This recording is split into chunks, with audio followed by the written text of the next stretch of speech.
So I'm going to be honest. When it was first announced that Puss in Boots was going to get a sequel, I raised an eyebrow.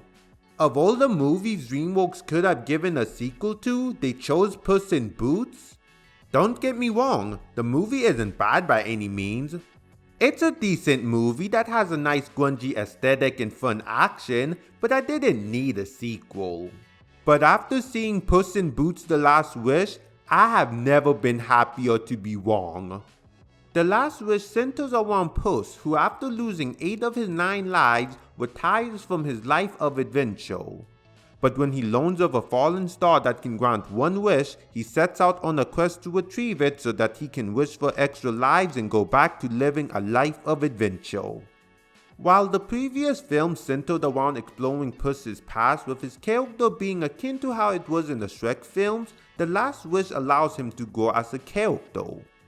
It's always been clear that his courageous nature and devil-may-care attitude stem from his skills, but the movie reveals that it also comes from the fact that he had 9 lives to spare. So when he finds himself facing the possibility of permanently dying for the first time, it shakes his confidence. But it also forces him to think about what it truly means to live a life. Not only was this a great direction to take Puss's character in since it added a lot of layers to him, but it also makes for a very compelling story that I feel like a lot of people can relate to. Let's face it, kids media in the past have a bad habit of not wanting to address the concept of death, especially in the West. Let us not forget the 4Kids localization of Yu-Gi-Oh! In which characters didn't die, they were just sent to the Shadow Realm.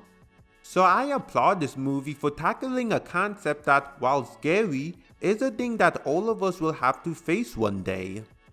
I also give it props for being a theatrical animated movie that earned its PG rating. I went into this film expecting a fun story and stunning animation, but I did not expect to see brutal on-screen deaths and censor beeps. So yeah, that was a pleasant surprise. But what wasn't a surprise yet still pleasant all the same was how fantastic the animation was. This is the second time this year a DreamWorks movie has impressed me with its animation.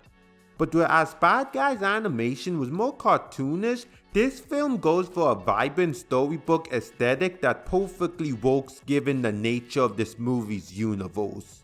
The movie also features the return of Kitty Softpaws along with newcomer Peril. Kitty was a fun new character in the previous film given how she mirrors Puss's bravado and skill, yet contrasts him due to being less reckless. I'm glad she was in the sequel, especially since her relationship with Puss is very cute. Meanwhile, Peril is a very fun character whose dim-witted nature yet giant heart makes him a very likable character. He's also the source of some of the best jokes in this film, which is impressive considering how hilarious this movie already is. But as great as Peril is, the villains of this film steal the spotlight. I find it hilarious how most Marvel movies struggle to have one compelling villain despite having over 2 hours of runtime, yet this movie was able to have 3 in far less runtime. This is because whenever the movie focuses on one of the villains, they make every scene count. So while some of the villains may get more focused than others, each is given just the right amount of time to help them shine. My favorite villains from the film are Goldie and the 3 Bears. Their dynamic with each other is both wholesome and hilarious, with there being a very compelling subplot that focuses on Goldie and her relationship with the bears. If you would have told me that I would get teary-eyed over Goldilocks and the 3 Bears, I probably would have believed you because I'm that big of a sap. Yet while Goldie is my favorite, I got to gush about the big bad wolf. He seems to harken back to the old school animated villains in which he oozes charisma, has a killer design, and comes off as a legit threat. I don't want to go into too much details about him since it leans into spoiler territory, but the direction this film takes with him is genius. It's something that you don't see coming at all, but when you think back to all his prior scenes, everything about him makes perfect sense. Puss in Boots: The Last Wish was a movie that surprised me in all the best ways. While I had heard that this film was good, I was not prepared to be completely blown away by it.